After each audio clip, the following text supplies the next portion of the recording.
Proust devait sentir ça. Il ne voulait pas être un autre Marcel Prévost ou un autre Paul Bourget. Les premiers romans de Bourget, Mensonges ou La physiologie de l'amour moderne, sont encore très lisibles, et lire Proust leur prend des choses, y compris des noms de personnages. Et même Le Lys rouge d'Anatole France, voilà encore un livre qui est un beau livre de l'époque, mais Proust ne veut pas être celui qui a écrit cela.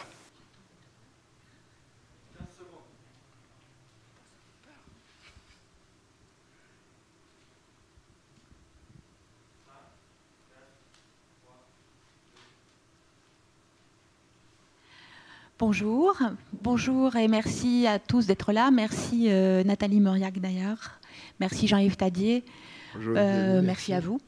Être ici donc aujourd'hui pour évoquer cet inédit qui est paru il y a quelques semaines aux éditions Gallimard, les 75 feuillets, un inédit de Proust. On mesure, sans qu'il soit besoin de le souligner, l'événement. D'autant que c'est vraiment un très très bel inédit, et qu'il paraît en cette année où on commémore les 150 ans de la naissance de Marcel Proust, qui était un peu une coïncidence, ça aurait pu ne pas se produire, mais le fait est que ça se produit et que ça tombe très bien. Donc ce livre, les exégètes proustiens l'appelaient le roman de 1908, mais ils ne l'avaient pas lu. Ils étaient à peu près sûrs qu'il existait, mais ils ne savaient pas s'ils pourraient le lire un jour. Quand je parle des exégètes proustiens, je parle notamment de vous deux. Donc, vous allez nous raconter l'histoire de ce manuscrit et aussi peut-être voilà, l'émotion que ça a pu, ou l'émotion ou l'intérêt aussi intellectuel que ça a pu susciter chez vous, la découverte de ce texte. Je vous présente tous les deux brièvement. Nathalie Mauriac d'ailleurs, vous êtes chercheuse, directrice de recherche au CNRS et spécialiste de l'œuvre de Proust, dont vous êtes aussi l'arrière-petite-nièce. Je suppose que ce n'est pas une pure coïncidence, mais peut-être qu'on aura l'occasion d'en parler. Et je dis aussi que vous êtes la petite fille de François Mauriac, je précise, et la fille de son fils aîné Claude Mauriac, qui lui-même s'était intéressé à Proust, puisqu'il est l'auteur de ce très joli livre sur Proust dans la collection, l'ancienne collection du Seuil, qui je crois n'existe plus, écrivain de toujours. Très belle collection que les gens qui se promènent chez les bouquinistes et sur les quais connaissent bien. Donc c'est à vous, Nathalie, que l'on doit cette édition particulièrement remarquable du texte des 75 feuillets, que vous accompagnez donc d'un appareil critique. Voilà, que je pense que tous les gens qui ont lu le livre sont restés admiratifs de la précision de cet appareil critique constitué de notes, de notices, et on va en parler, à travers lesquelles vous décryptez aussi l'importance de ce manuscrit et ses liens avec la recherche. Jean-Yves Tadier, quel lecteur de Proust ne vous connaît pas? Vous êtes universitaire, éditeur, et si vous n'avez pas voué l'intégralité de votre vie à Proust, le moins qu'on puisse dire, c'est qu'il vous accompagne et que vous l'accompagnez depuis très longtemps.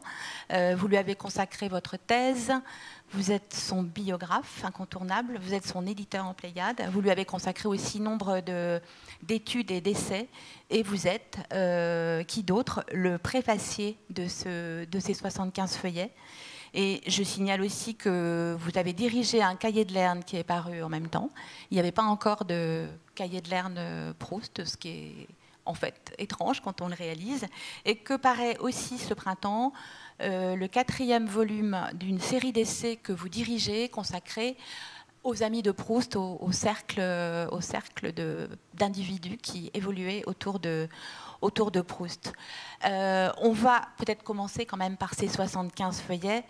Dans votre préface, Jean-Yves Tadier, vous ne cachez pas un peu la surprise et le plaisir que vous avez eu à lire ce roman de 1908 de Proust, dont vous ne saviez pas si vous le liriez un jour, finalement, comme tous les Proustiens.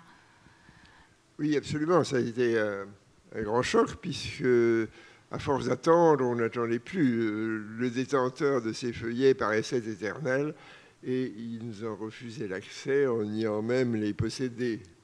C'est-à-dire qu'on savait, vous étiez à peu près sûr qu'il existait, ou vous étiez certain qu'il existait, ce roman? Oui, parce que Bernard de Fallois lui-même, pour le nommer au moins une fois, on avait signalé l'existence et on avait publié 2 morceaux dans son volume de 1954 contre Sainte-Beuve. Donc on savait que ça existait et j'ai toujours été persuadé qu'il les possédait, mais il ne voulait pas nous les montrer, ni à personne d'ailleurs, parce que ses amis les plus intimes, comme par exemple Maurice Bardèche, au moment où il faisait son Marcel Proust romancier, n'y avait pas eu accès davantage.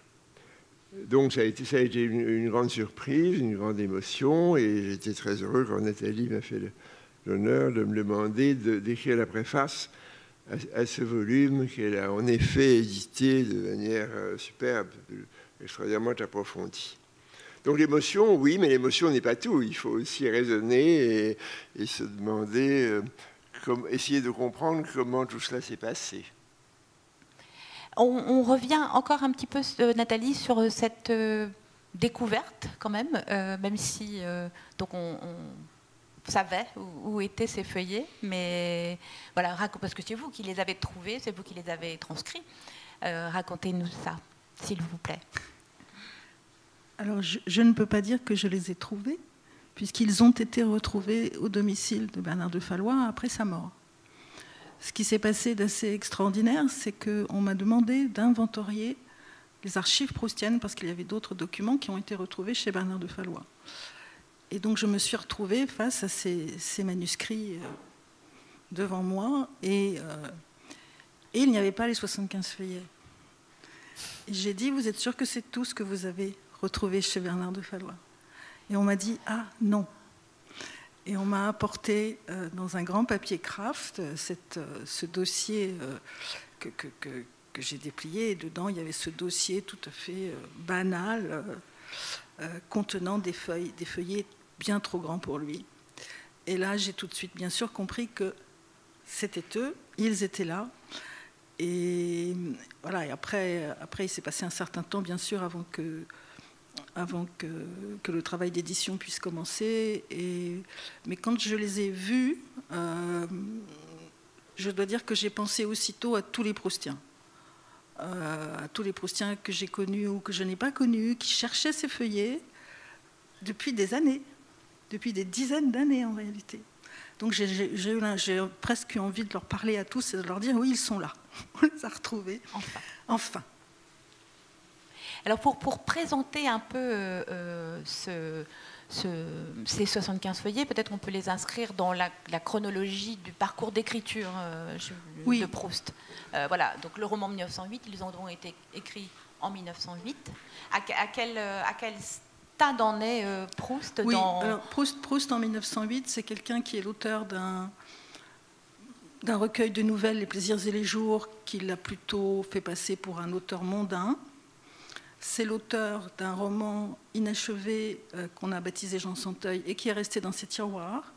C'est l'auteur d'articles dans le Figaro qui, pour la plupart, sont des salons mondains et n'ont pas sorti de cette image de mondain. Mais c'est aussi l'auteur de quelques articles en 1907, notamment Sentiments filiaux d'un parricide, sur un crime terrible d'un fils qui assassine sa mère. Il se trouve que c'est un ami de Proust qui commet ce crime.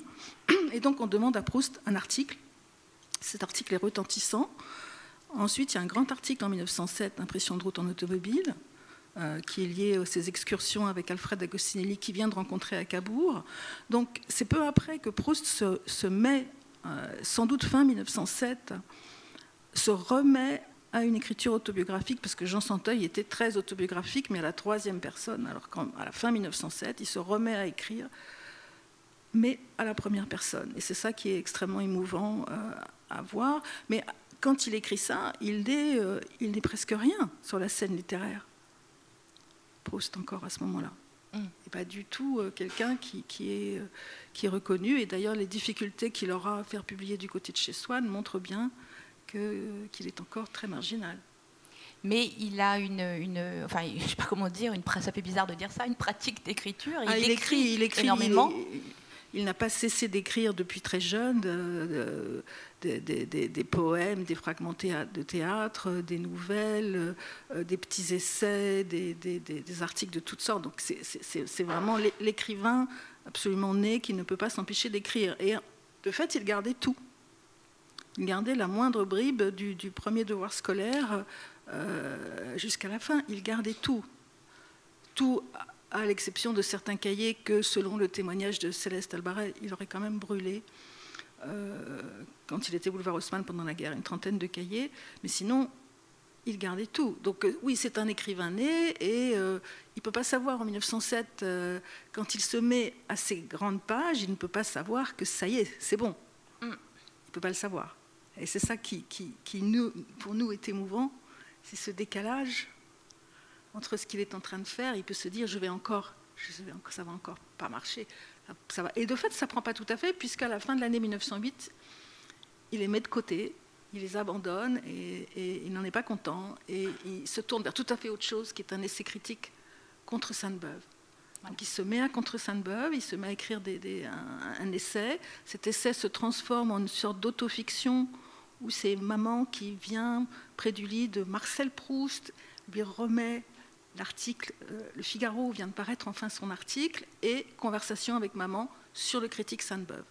Et c'est ça, à partir de cette conversation, à partir de ces premiers brouillons, qu'il va récupérer les textes de 1908, les fameux feuillets, et les injecter dans Contre Sainte-Beuve, avant que ces textes reprennent le dessus et en quelque sorte étouffent Contre Sainte-Beuve. Donc en fait, Proust, c'est quelqu'un qui a constamment besoin de détours. Hein. Donc ça ne marche pas, il passe par Contre Sainte-Beuve, mais il les reprend, et finalement, à partir de là, la recherche peut naître. Mais c'est vrai que sans la connaissance de ces feuillets, je dirais qu'on avait quelque part un fond Proust qui était en suspension. Hein, moi, j'avais le sentiment qu'il n'était pas posé, qu'il lui manquait son socle, tout simplement. Donc là, maintenant, il est posé. On peut commencer à réfléchir paisiblement. Jean-Yves Tadier, quand je vous avais parlé à l'occasion de la parution de ces 75 feuillets, vous souligniez dans nos conversations à quel point il était, Proust, exigeant avec lui-même pour avoir mis de côté des choses ou des textes. Éventuellement, quand je parle de texte, je peux parler de centaines et de centaines de pages extrêmes qui nous paraissent, par exemple, ces 75 feuillets, mais aussi Jean Santeuil, qui nous paraissent des textes d'une grande qualité, mais qui, lui, même s'il n'avait pas encore commencé véritablement à écrire la recherche, il savait que ce n'était pas ça. Il savait que lui, il n'avait pas atteint l'endroit où il voulait aller. Oui, c'est exactement ça. C'est un homme qui a était follement doué, avait une immense culture et une immense intelligence, et qui cependant n'arrivait pas à trouver véritablement sa voie littéraire. Il avait une vocation impérieuse, peut-être depuis l'enfance, comme beaucoup de gens. On peut avoir une vocation de chef de gare depuis l'enfance, on peut avoir aussi une vocation d'écrivain depuis l'enfance, mais à chaque fois, il a cette tentation de l'abandon, et qui peut être terrible. Il y a des écrivains qui ne se sont jamais remis de cela. Et on peut penser, je pense toujours à son angoisse, parce que quand nous sommes en 1907, Proust n'est plus du tout un jeune homme, pour l'époque surtout, il a 36 ans. À 45 ans, on était encore un vieillard dans les romans de Balzac, par exemple. Donc il se voit vieillir, et il voit qu'il n'arrive toujours pas, peut-être d'ailleurs par une exigence excessive. Il a publié Plaisir et les jours, où il y a quelques textes faciles d'ailleurs, qu'il aurait pu ne pas publier. On sait d'ailleurs maintenant qu'il y en a d'autres qu'il aurait pu mettre dedans, qu'il n'a pas mis dedans, ceux qu'on a publiés aux éditions de Fallois, notamment sous le titre du mystérieux correspondant. Et on comprend très bien pourquoi Proust ne les a pas publiés. Jean Santeuil, je crois que beaucoup d'écrivains s'en seraient contentés. Au prix de quelques retouches, ça aurait fait un superbe roman. En tout cas, si on replace dans le roman du temps, qu'est-ce que vous pouvez lire les gens qui aimaient les romans contemporains? Ils lisaient Bourget, ils lisaient Paul Hervieux, ils lisaient Marcel Prévost, ils lisaient Gyp, le jeune Barrès, c'était pas mal. Mais tout de même, c'était pas grand-chose à côté du roman anglais, par exemple, ou du roman russe, si nous comparons. Et donc, Proust devait sentir ça. Il ne voulait pas être un autre Marcel Prévost ou un autre Paul Bourget. Les premiers romans de Bourget, Mensonges ou La physiologie de l'amour moderne, sont encore très lisibles, et d'ailleurs Proust leur prend des choses, y compris des noms de personnages. Et même Le Lys rouge d'Anatole France, voilà encore un livre qui est un beau livre de l'époque, mais Proust ne veut pas être celui qui a écrit cela. Donc Jean Santeuil ne lui paraît pas assez bien. Il n'en parle d'ailleurs à presque personne de Jean Santeuil. Il y a très peu de témoignages dans ses lettres. Il écrit 900 pages sans en parler à personne. C'est tout à fait... Et quand il abandonne, il doit en souffrir terriblement, au bout de 4 ans. 4 ans de jeunesse, c'est beaucoup. Et puis il n'en parle pas non plus, et il se remet à l'école, donc à l'école de la traduction. Comme disait Gide, d'ailleurs, tous les grands écrivains devraient d'abord être des traducteurs. Et ça a été le cas des grands écrivains de cette époque-là. Gide, Claudel, Proust sont passés par l'école de la traduction. Et Larbeau, d'autres encore. Maintenant, la mode en est complètement passée. Les écrivains n'ont plus besoin d'apprentissage. Et dès 20 ans, ils publient des romans sublimes. Ce n'était pas le cas à ce moment-là. Et donc, après cette école de la traduction, il pense qu'il va enfin pouvoir se mettre véritablement à son roman, et arrive le grand drame de sa vie, la mort de sa mère. Alors donc un deuil qui dure plus d'1 an, et de novembre 1905 il commence à réécrire en tant qu'on sache en février 1907, après ce superbe article dont Nathalie a parlé, où il met énormément du même, et énormément de sa culture antique, notamment puisqu'il invente le complexe d'Édipe à peu près en même temps que Freud. Et puis il écrit donc aussi sur un autre texte autobiographique, Les impressions de voyage en automobile, très, très personnel. Il y a un texte sur une grand-mère, la mort d'une grand-mère, ça va devenir aussi un élément de la recherche d'un perdu. Et puis un beau jour, les vannes se rouvrent. Il y a une sorte de miracle, il prend ses feuillets tout simples, et il commence à écrire, et il écrit sur quoi? Sur son enfance. En fait, c'est un texte très, très autobiographique. Le seul élément qui peut penser que ce n'est pas complètement une biographie, c'est l'introduction des personnages, d'ailleurs Fallot, qu'il appelle Monsieur de Bretteville, du nom d'ailleurs d'un village normand qui se trouve tout près de Cabourg, là où même il a vécu un été délicieux. Et le reste, c'est il faut rentrer les fauteuils d'osier de la maison, c'est la première phrase, c'est pas longtemps je me suis couché de bonne heure, il faut rentrer les fauteuils d'osier parce qu'il va pleuvoir. On voit tout de suite que ce qu'il a trouvé, c'est l'extraordinaire simplicité du ton, le caractère extraordinairement abordable qu'il gardera aussi dans la première phrase définitive. Longtemps je me suis couché de bonne heure. Proust est un homme simple qui se complique à mesure que les choses progressent, c'est-à-dire qu'il approfondit ensuite. Mais au départ, on rentre les fauteuils d'osier. Et moi, je trouve ça absolument bouleversant. Et puis, dès le départ, on trouve aussi les éléments de sa famille. Sa famille sera toujours là. Il ne la quittera jamais. Son deuil est surmonté par la littérature. Elle sera toujours dans son roman.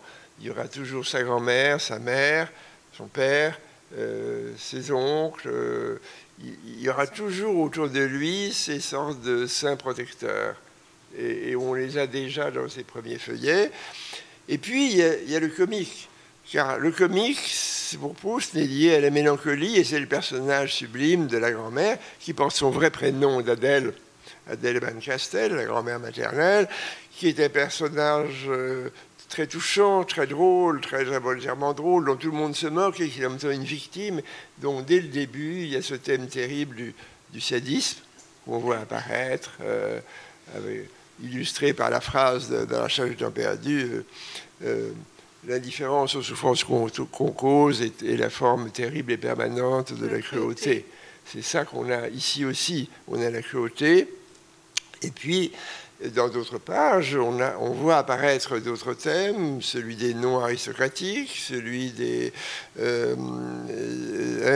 et puis Venise, sur lequel l'ensemble des feuillets va se terminer, un tout petit peu d'homosexualité, un tout petit peu de la question juive, peu, mais alors extraordinairement, au bout de la page 76, puisque ces 75 feuillets sont 76, nous avons suivi la numérotation de Bernard Follard, qui même là s'est trompé, donc c'est pas 75, c'est 76, et il tombe en panne alors que nous aurions continué à sa place. Là encore, on ne comprend pas, ça ne lui va pas. Ça ne lui va jamais. Ça ne lui va pas, il tombe en panne, il passe à autre. Il va essayer une autre formule. Alors pourquoi est-ce que ça ne lui va pas? C'est une question qu'on pourra poser tout à l'heure. Je vous la pose dès à présent. Pourquoi ça ne lui va pas? Une première raison, certainement, c'est le... Alors Jean-Yves a tout à fait raison de parler du ton qui est trouvé tout de suite. Ce qu'il y a de miraculeux dans ces 75 feuillets, c'est que dès la première page, on est dedans. On retrouve cette musique, on retrouve cet imaginaire extraordinaire. On est absolument à la maison. On est vraiment chez Proust tout de suite. Mais on y est tellement que justement, il parle peut-être trop précisément des siens. Et je pense que c'est une des raisons pour lesquelles il met ces pages de côté. Parce que faire prononcer le nom de sa mère, le prénom de sa mère dans une interjection qui est une interjection de papa. Et le père est assez cruel. Enfin, quand il prononce le prénom Jeanne, c'est assez violemment. Et quand le prénom Adèle de la grand-mère est prononcé, c'est aussi assez violemment. Mais je ne serais pas tout à fait d'accord avec Jean-Yves quand il nous dit que la grand-mère est une victime. Dans les 75 feuillets, pas du tout. Elle est au contraire assez... elle se défend, elle est très désagréable avec son beau-frère, l'oncle. Elle refuse de se changer pour le dîner. Elle a une belle vitalité. Hein. Elle renverse les fleurs, elle ne s'excuse même pas. Elle est tout à fait indifférente à ce qu'on peut lui dire en réalité. Elle emmène les petits au bord de la mer et elle les fait prendre froid parce qu'il faut être... Elle est extraordinairement égoïste et certainement peut-être plus proche de ce qu'était la vraie Adèle Bercastel. Donc ça, c'est peut-être une raison pour laquelle, d'ailleurs, Proust, tout ce qui est un petit peu dur sur la grand-mère va être réparti et adouci. Donc ça peut être une raison de laisser ces pages. Il y a aussi le portrait de l'oncle. Le portrait de l'oncle qui est fait au bord de la mer et qui est présenté comme un don Juan absolument impénitent. Et qui est certainement ce qu'était l'oncle Louis Veil, hein, dont on sait qu'il avait de nombreuses amies qui étaient des petites actrices ou de grandes actrices. Donc ce coureur impénitent, dont il y a un long portrait, Proust ne sait visiblement pas encore quoi en faire. Et en fait, l'année suivante, il va l'appliquer à Charles Swann. C'est-à-dire que le grand héros juif du roman prendra ce trait du coureur de l'oncle, du grand-oncle de la famille.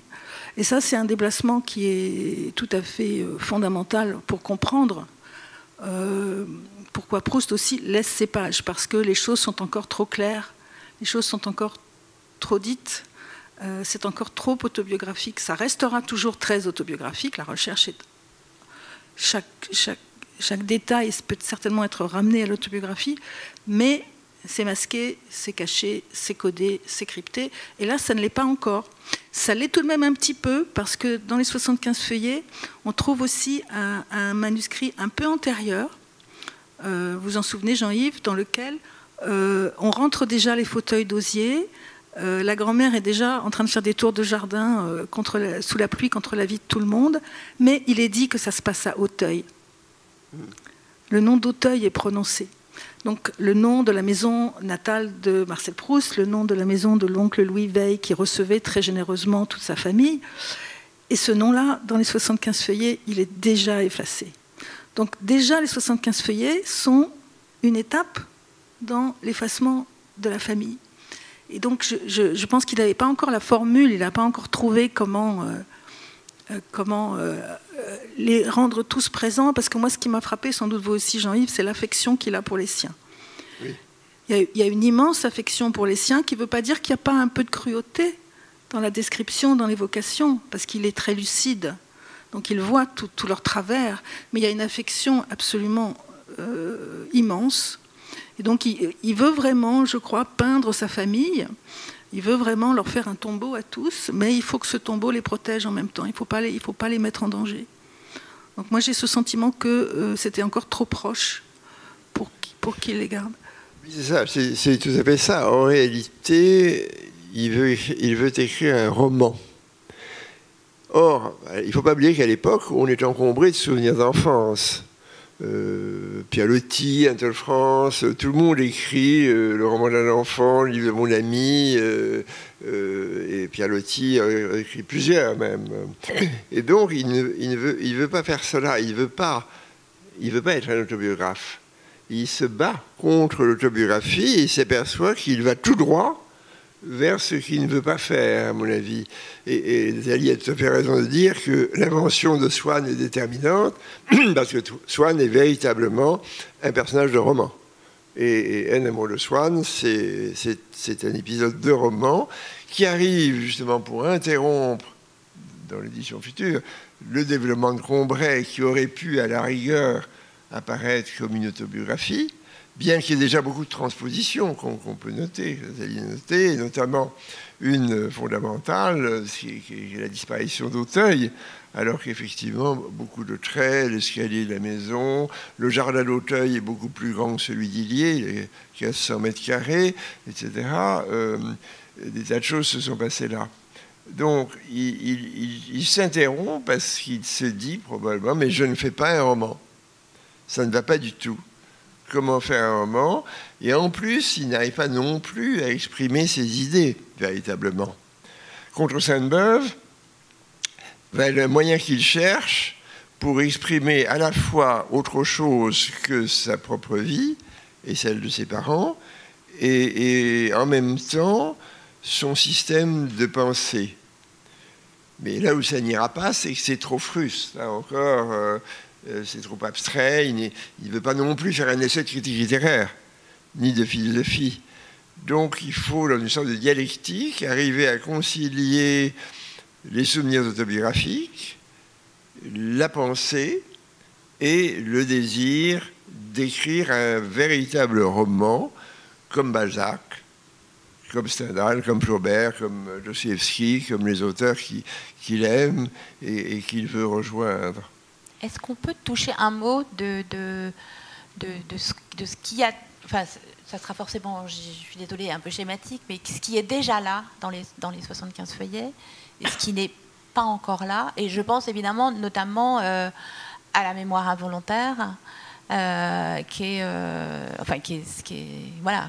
s'il n'y a pas le principe de la mémoire involontaire, il n'y a pas la recherche. Oui, c'est vrai, mais la mémoire involontaire est là en pointillé.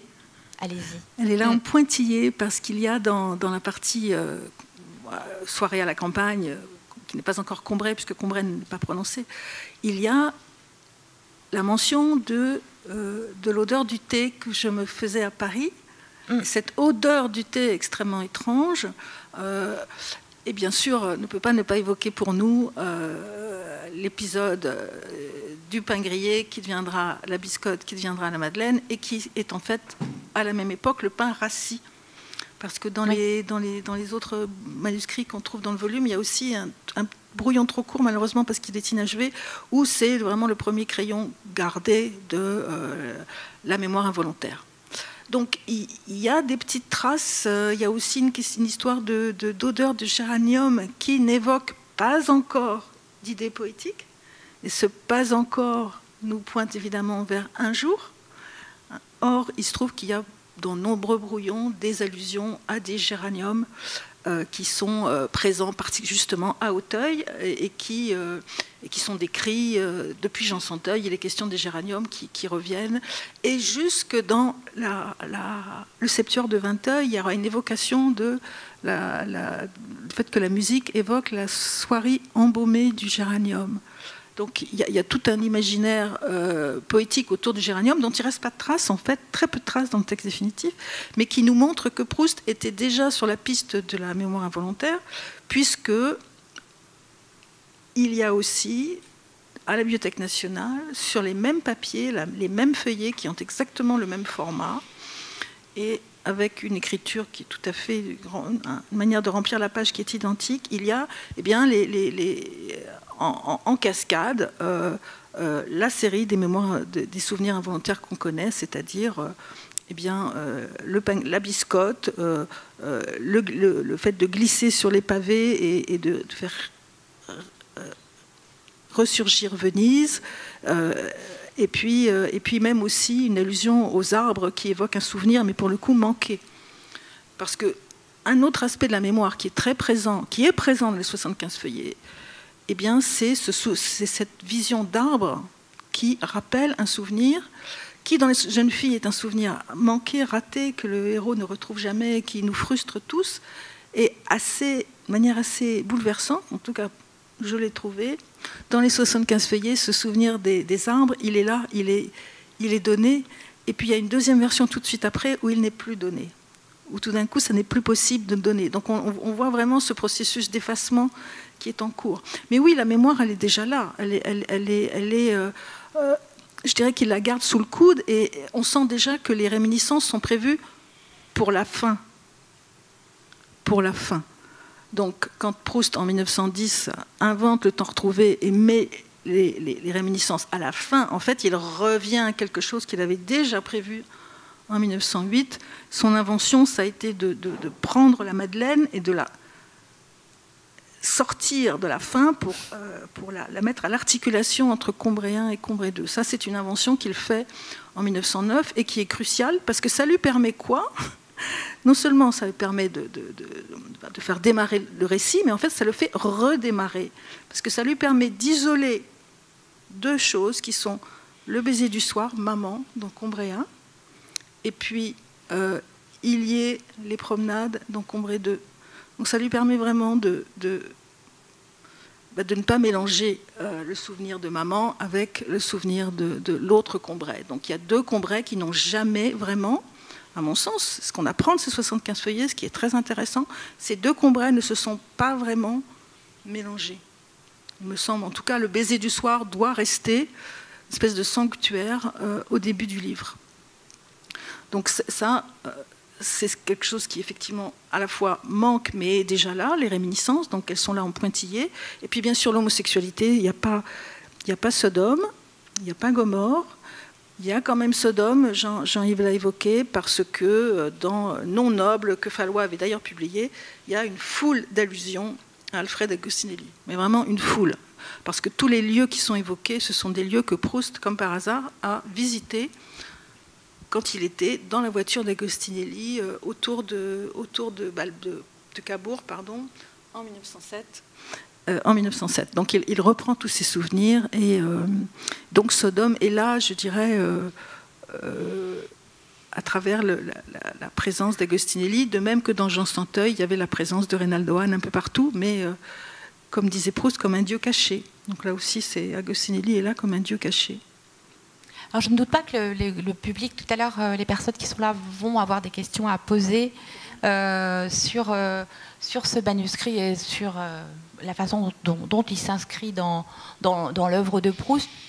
Du coup, je voudrais, parce que je vois que ça avance vite, parler un peu plus largement de la réception de Proust et de la présence de Proust 150 ans après sa naissance. Qu'est-ce qu'il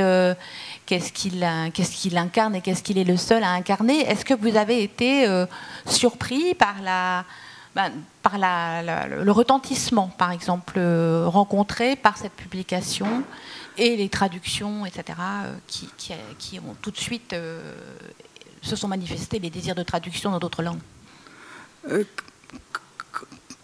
Je dirais, individuellement, oui, j'ai été surprise, mais je n'aurais pas dû l'être. Parce que on voit un monsieur avec un melon descendre un escalier et le monde entier s'affole et dit c'est Marcel Proust. C'est pas Marcel Proust, peu importe, mais le monde entier s'affole. Donc on trouve le manuscrit qui, en effet, est le premier manuscrit où naît À la recherche du temps perdu, parce qu'enfin c'est ça. Alors oui, effectivement, il est heureux que ce manuscrit trouve son lectorat, parce que Pour tous les lecteurs qui aiment Proust, c'est évidemment un bonheur absolu de se replonger dans un fleuve aussi neuf et aussi familier en même temps. Et puis pour ceux qui n'ont jamais lu Proust, comme avait dit Jean-Yves, je ne sais plus où, c'est un Proust pour enfants. Donc, c'est un Proust très limpide. Voilà, c'est ça, c'est exactement, ça coule absolument de source, et il y a une fraîcheur extraordinaire, et on peut s'y glisser si on ne l'a jamais lu. Mais c'est vrai que le retentissement est fantastique, et il y a beaucoup de traductions déjà en cours, donc forcément on peut s'en réjouir énormément. Même question, Jean-Yves Tadier, le retentissement de cette publication, rencontré par cette publication, vous en êtes surpris, vous en êtes heureux, j'imagine? Oui, heureux sûrement, surpris, pas absolument, mais tout de même, à ce point-là, je suis d'ailleurs très touché toujours quand il s'agit des traductions, de voir que ce sont les pauvres qui s'intéressent avant les riches au texte, c'est-à-dire que le tout petit pays avec des langues rares, et que nous ne parlerons peut-être jamais, traduisent Proust tout de suite, et la Grande-Bretagne ne le traduit pas, et les États-Unis se sont fait un peu tirer l'oreille, si c'était très frappant. Donc je trouve ça très bien en un sens, ce succès. Et je me suis toujours demandé d'ailleurs comment 1000 détails historiques, géographiques et de mœurs n'empêchaient pas que en Chine, au Japon, par exemple, pour prendre de très grands pays, on se passionne à ce point, au point de traduire 3 fois à la recherche du temps perdu. Je trouve ça tout à fait bouleversant. Ça prouve qu'on passe sur le saut en barque, le Suivez-moi jeune homme, la rue à Battussy, et tous ces détails étranges que l'on trouve au détour de la recherche du temps perdu, ça ne les arrête plus, pas plus que nous sommes arrêtés par les allusions de Dante ou d'Homère. Donc ce qui se passe en fait, c'est que Proust n'est plus un auteur français, c'est un auteur mondial, et c'est plus un auteur qui a vécu de 1871 à 1922. Il se situe quelque part dans une sorte de panthéon quasiment intemporel. Ce qui d'ailleurs ne l'aurait pas surpris, puisqu'il avait dit à Céleste Albarec plus tard, des étudiants du monde entier viendraient l'interroger sur lui. Donc finalement, j'ai été très touché, mais pas complètement surpris. D'ailleurs, le texte n'est pas du tout... ce ne sont pas des brouillons informes, c'est tout de même un très beau texte. Et là encore, s'il avait publié un court récit d'enfance, qui se serait appelé, ce serait à voir comment, eh bien, on en aurait été assez content, en somme.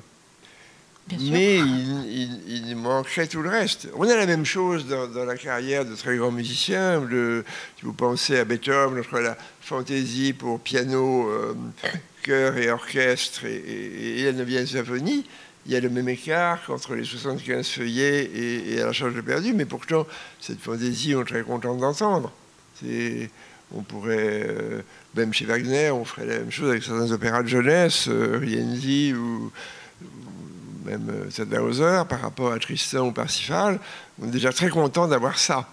Donc nous l'avons un peu tard, mais nous sommes tout de même ravis de cet extraordinaire bain de fraîcheur.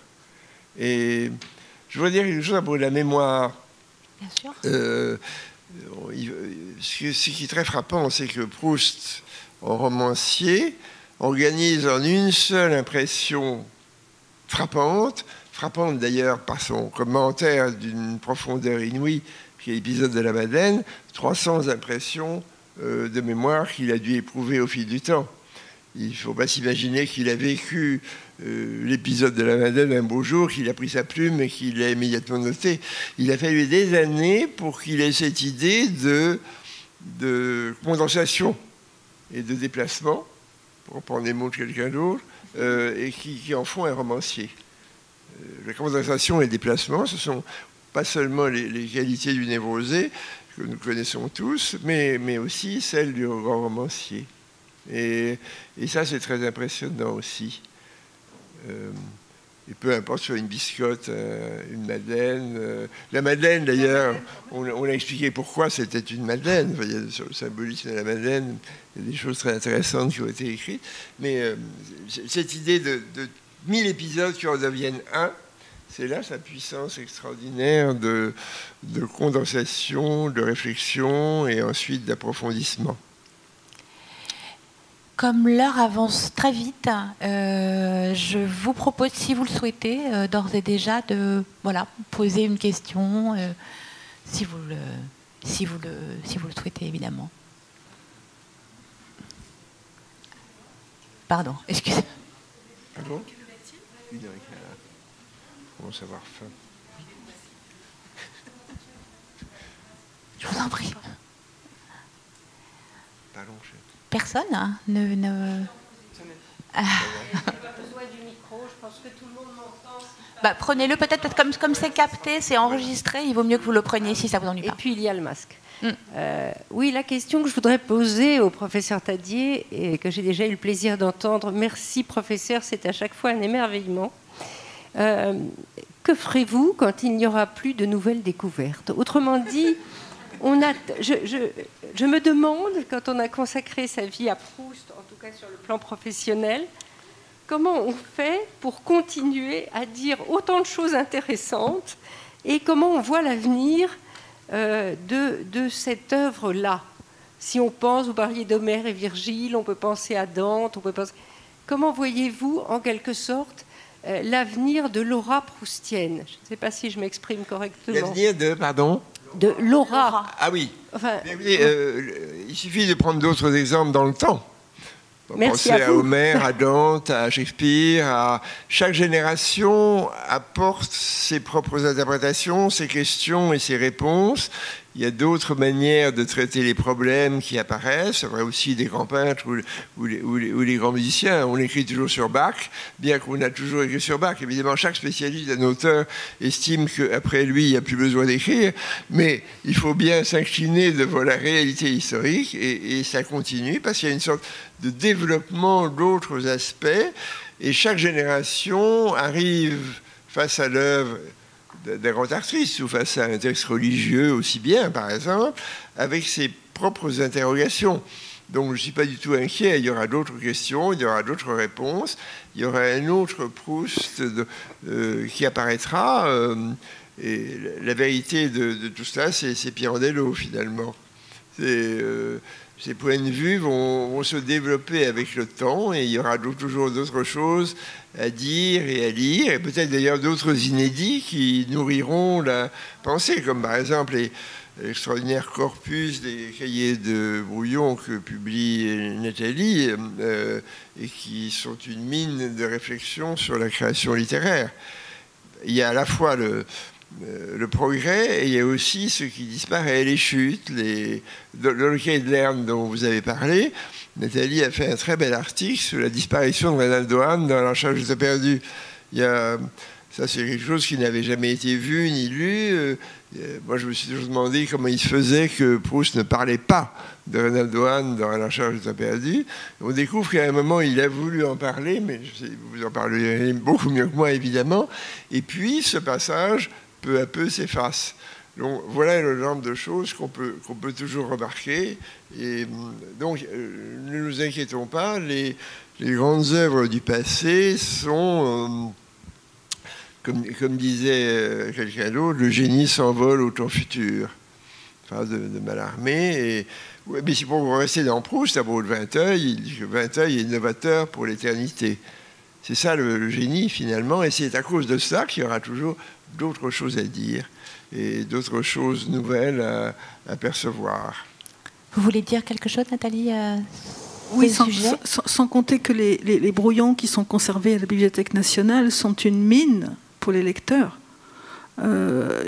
Jean-Yves et son équipe en avaient publié environ un quart dans la bibliothèque de la Pléiade, et avec une autre équipe, nous essayons de les publier intégralement, ce qui évidemment est une œuvre inachevée d'emblée, mais ces cahiers sont un émerveillement.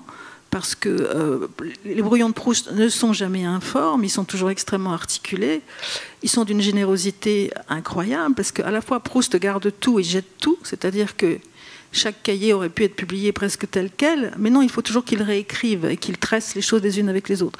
Donc il y a à la Bibliothèque nationale actuellement des trésors qui attendent leurs lecteurs. Donc oui, on peut espérer, si nous n'avons pas encore détruit la planète dans quelques siècles, nous sommes certains qu'il y aura encore des lecteurs pour Proust.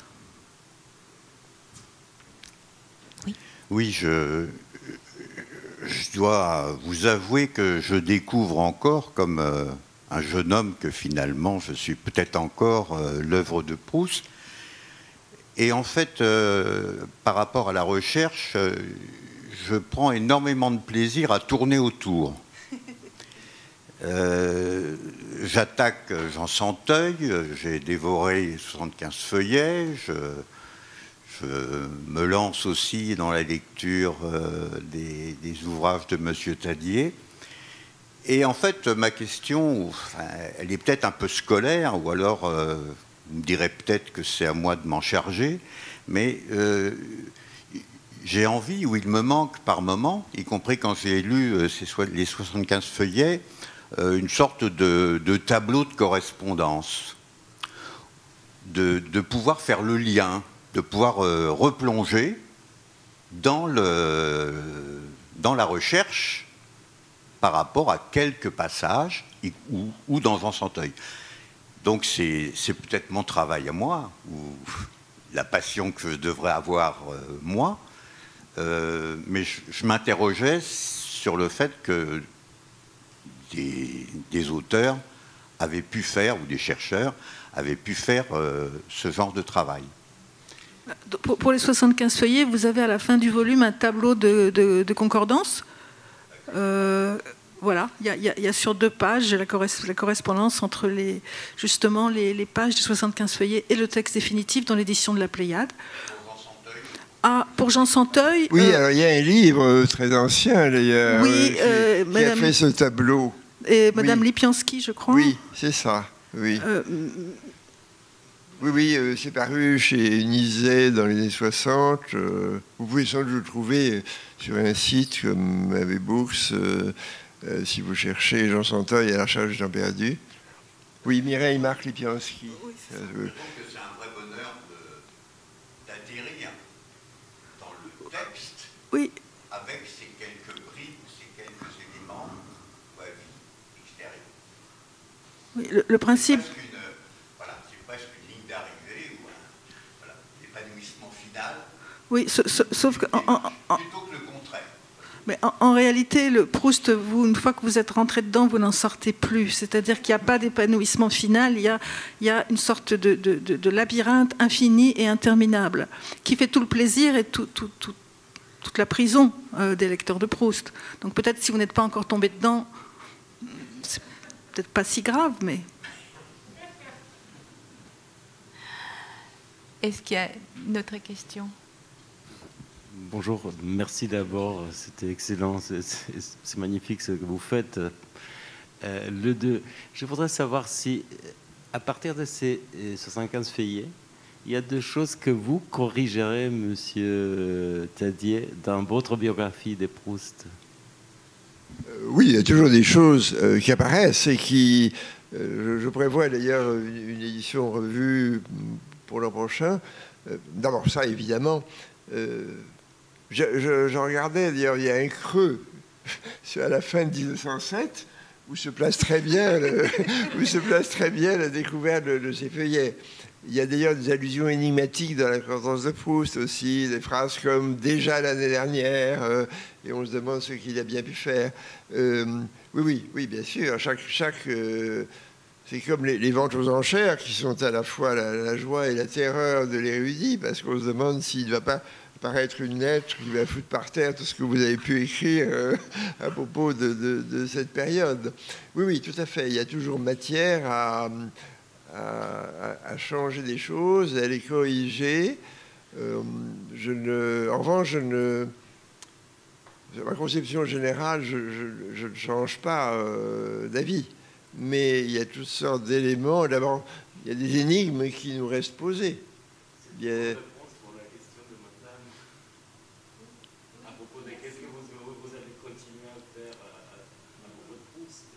Oui, oui, non, mais là, la décorrection s'impose, effectivement. Il y a des éléments. Là, c'est pas une correction, c'est un remplissage, en quelque sorte. Oui. Parce que j'ai évoqué cette idée de 75 feuillages, puisqu'on savait qu'ils existaient, mais on n'arrivait pas à les trouver. Comme j'ai dit plusieurs fois, c'est pas du Proust, c'est une nouvelle de Henry James, comme les papiers de Jeffrey Aspern, cette quête des inédits d'un écrivain qu'on n'arrivait jamais à obtenir de leur détenteur. Ça, James l'a plusieurs fois raconté, cette histoire-là. Et lui, au contraire, on a tout ce qu'il faut. Parce pour le reste, il a tout détruit. C'est contrairement à Proust qui gardait tout, James, lui, a détruit des masses de choses. Mais cette quête, oui, nous interroge sans cesse. Toujours, des découvertes sont possibles. Il faut tout de même parler de ces questions des collections privées. Alors, ce qu'il y a d'extraordinaire avec les collectionneurs de tableaux, c'est qu'en général, ils les montrent. Enfin, rares sont les collectionneurs de tableaux qui n'ont pas un côté un peu ostentatoire, ou qui sont généreux, qui sont très heureux de prêter.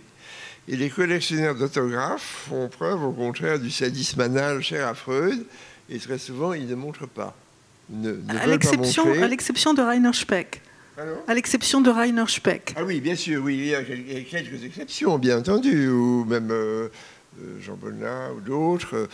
Il y a des collectionneurs très généreux, ou bien alors il y a des ignorants, des gens qui débarquent en disant, comme j'ai vu une dame qui disait, je brûlais les livres de ma grand-mère quand j'ai vu tomber tout à coup ce livre dans lequel il y a un volume dans lequel il y avait des lettres de Proust. Et elle ajoutait, est-ce que ça a de la valeur?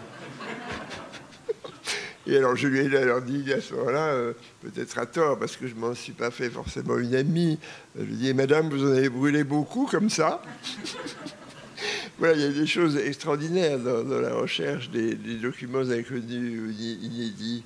Alors, en l'occurrence, le volume qu'on me montrait, c'était le volume du côté de G-Swan de chez Grasset, où en 1916 à peu près, Proust envisage de déplacer Combray à l'Est, pour qu'il puisse être occupé par les Allemands, si je puis dire. Et donc, il fait un certain nombre de corrections au crayon à l'usage de Gallimard, et c'est truffé de lettres d'instruction pour Madame Le Marié, collaboratrice de Gallimard, pour la réimpression chez Gallimard du Roger Swann Grasset.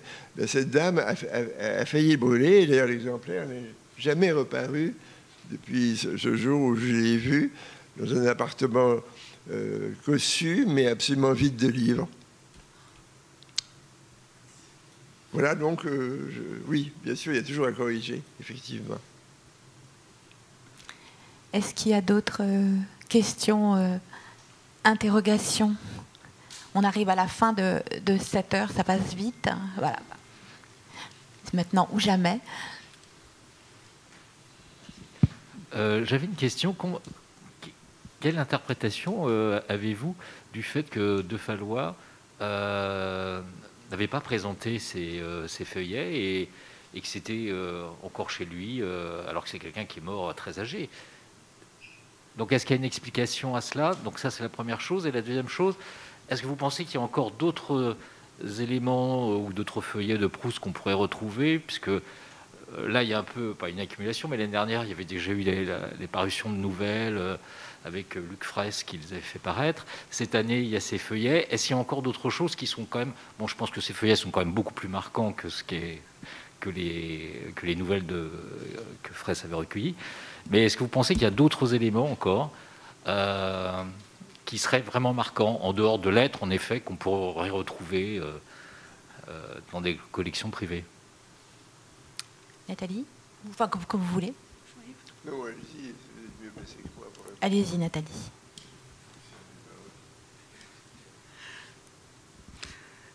Il y a encore des choses, effectivement, que j'ai eu la chance de voir. Et oui, il y a beaucoup de choses intéressantes qui ne sont pas, je dirais, l'embryon de la recherche, mais qui sont fort intéressantes.